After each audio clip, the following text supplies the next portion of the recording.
अध्याय 5। क्या यह तुमने किया? विद्युत अभी भी फव्वारे के पास खड़ा था जब तेज कदमों की आहट और धीमी फुसफुसाहट ने उसका ध्यान भंग कर दिया। उसने सिर घुमाया। रावज़र कबीले के कई लोग आंगन की ओर बढ़ रहे थे। कुछ ने धूसर वस्त्र पहने थे, कुछ ने काले। सबकी निगाहें सीधे उसी दृश्य पर टिक गईं। जमीन पर बिखरा पानी, दो अचेत शरीर और विद्युत पूरी तरह भीगा हुआ, माथे पर उभरता हुआ नीला निशान। यहाँ क्या हुआ? पीछे खड़ी एक स्त्री ने धीरे से कहा। ये तो तोरेन वास्क के बेटे हैं।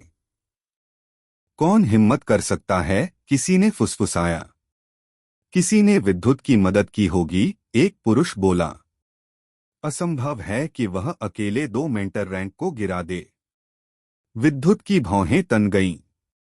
उनकी निगाहें उसे चीर रही थीं। वह कुछ कहने ही वाला था कि भीड़ को हटाते हुए एक भारी शरीर वाला व्यक्ति आगे आया। धूसर वस्त्र, कमर पर चमड़े की पेटी, छोटे सफेद बाल और तीखी आंखें। उसने पहले जमीन पर पड़े दोनों युवकों को देखा, फिर सीधा विद्युत पर दृष्टि टिकाई। विद्युत वारेन, उसकी गंभीर आवाज आंगन में गूंज उठी। यहाँ क्या हुआ? विद्युत ने गहरी सांस ली। इन्होंने पहले मुझ पर आक्रमण किया, उसने शांत स्वर में कहा। मैंने केवल अपनी रक्षा की। उस व्यक्ति ने सूखी हंसी हंसी। रक्षा? उसने बाहें बांध लीं। तुमने इनके विरुद्ध? उसकी आवाज में अविश्वास और तिरस्कार स्पष्ट था। नाटक बंद करो। तुम्हारे पास कोई शक्ति नहीं है। सच बताओ, किसने सहायता की? भीड़ में हलचल हुई। हाँ, झूठ क्यों बोल रहा है? ये तो पानी तक नियंत्रित नहीं कर सकता। अपने आप को क्या समझता है? विद्युत ने मुट्ठियां कस लीं। उन्हें इतना विश्वास क्यों है कि वह अकेले कुछ नहीं कर सकता? एक स्मृति उसके मन में कौंधी, यही आंगन, यही 2 युवक, और वह जमीन पर पड़ा हुआ। लोग पास से गुजर रहे थे, पर कोई नहीं रुका था। तब किसी को परवाह नहीं थी। रिवन की चेतना ने कहा। अब सबको समस्या क्यों है? क्या इसलिए कि इस बार वह जीत गया? तभी भीड़ 2 भागों में बंट गई। असिता आगे बढ़ी। वह भोजन कक्ष की दिशा से आई थी। उसके चेहरे पर तनाव स्पष्ट था। लोग स्वयं हट गए। कुछ ने आदर में सिर भी झुका दिया। रावज़र कबीले के नेता कायल वारेन की पुत्री की उपस्थिति का प्रभाव तुरंत महसूस होता था। यहाँ क्या हो रहा है? उसकी आवाज शांत थी, पर उसमें धार थी। उसकी नीली आंखें पहले अचेत पड़े दोनों पर गईं, फिर धूसर वस्त्रधारी व्यक्ति पर, और अंत में विद्युत पर टिक गईं। धूसर वस्त्रधारी व्यक्ति ने तुरंत कहा। यह दावा कर रहा है कि इसने तोरेन वास्क के दोनों मेंटर रैंक पुत्रों को अकेले परास्त किया, पर यह नहीं बता रहा कि किसने सहायता की। असिता ने एक भौं उठाई। फिर वह सीधे विद्युत की ओर मुड़ी। तुम? उसने ठंडे स्वर में कहा। झूठ बोलना बंद करो। बताओ, किसने यह किया? विद्युत ने थकान भरी सांस छोड़ी। मैंने, उसने उसकी आंखों में देखते हुए कहा। किसी ने मदद नहीं की। एक पल के लिए असिता की पलकें झपकीं। फिर उसकी दृष्टि और कठोर हो गई। वह एक कदम आगे बढ़ी, इतनी निकट कि उसकी सांस महसूस हो सके। क्या कहा तुमने? उसने धीमी पर खतरनाक आवाज में पूछा। दोबारा कहो। मैंने किया, विद्युत ने फिर दोहराया। इस बार भी उसने नजर नहीं हटाई। उसका शरीर दर्द कर रहा था। वस्त्र भीगे हुए थे, पर वह पीछे हटने वाला नहीं था। असिता उसे ध्यान से देख रही थी, जैसे परख रही हो कि वह झूठ बोल रहा है या सत्य। भीड़ पूर्णतः शांत थी। सब उसकी प्रतिक्रिया की प्रतीक्षा कर रहे थे।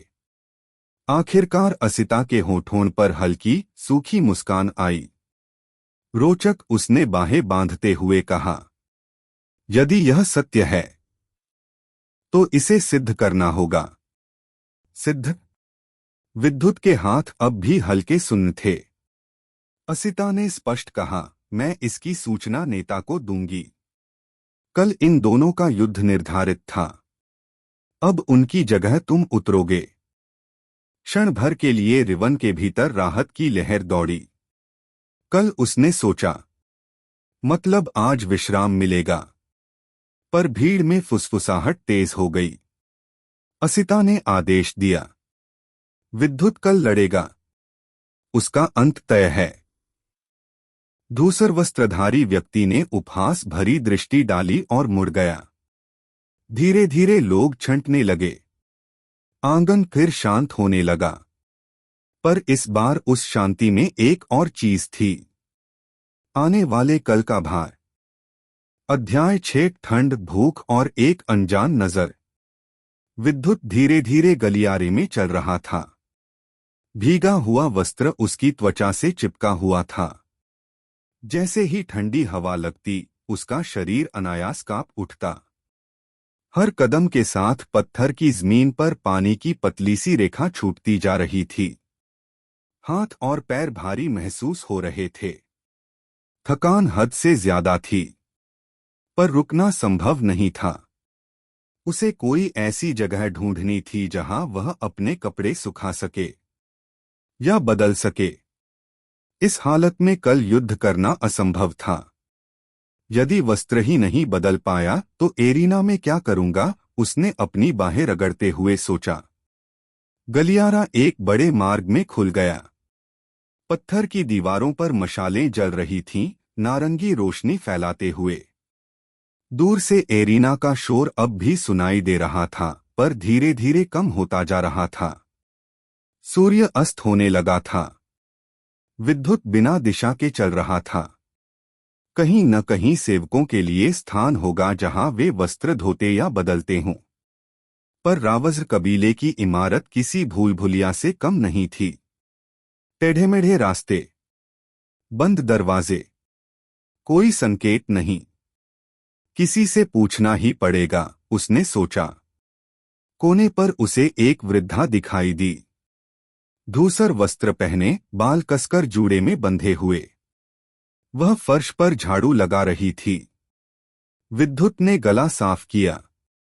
क्षमा कीजिए, क्या आप बता सकती हैं कि वस्त्र सुखाने या बदलने की जगह कहाँ है? उसने अपना भीगा हुआ वस्त्र दिखाते हुए पूछा। वृद्धा ने तिरछी नजर डाली, पर झाड़ू चलाना बंद नहीं किया। किसी और को परेशान करो, विद्युत।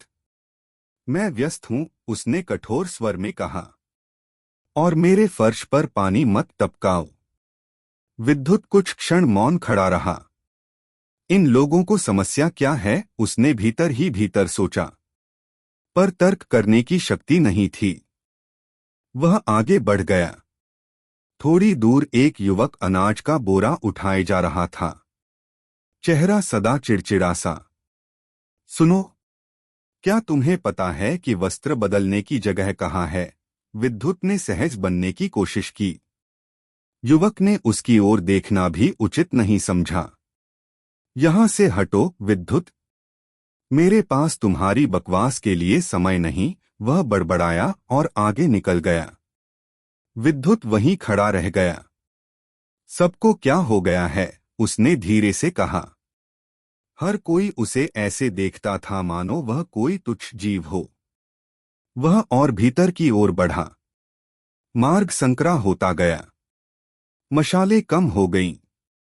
हवा में नमी और पुरानी लकड़ी की गंध थी। एक दरवाजा थोड़ा खुला था। विद्युत ने भीतर झांका। भंडार कक्ष जैसा स्थान था। लकड़ी के बक्से, कपड़ों के गट्ठर, पर सारे कपड़े गंदे और फटे हुए। बेकार, उसने बड़बड़ाते हुए दरवाजा बंद कर दिया। उसी क्षण उसका पेट जोर से गुड़गुड़ाया। सुबह से कुछ नहीं खाया था। भूख और ठंड मिलकर मन को और चिड़चिड़ा बना रहे थे। कुछ और देर भटकने के बाद वह एक बड़े लकड़ी के दरवाजे तक पहुंचा, जिस पर धातु की पट्टियां जड़ी थीं। उसने धीरे से धक्का दिया। दरवाजा खुल गया। ताजी हवा का झोंका सीधे उसके चेहरे से टकराया। मिट्टी और पत्तों की सुगंध। वह बाहर आ गया और दरवाजा पीछे से बंद कर दिया। आकाश नारंगी और लाल रंगों से भरा था। सूर्य पेड़ों के पीछे डूब रहा था। यह इमारत का पिछला भाग था।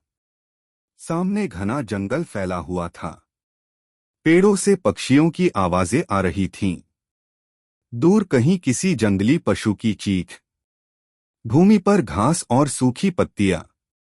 यह बाहरी दुनिया है, उसने धीरे से सोचा। क्षण भर के लिए एक विचार आया। भाग जाओ। कोई प्रहरी दिखाई नहीं दे रहा था। जंगल में प्रवेश कर जाओ।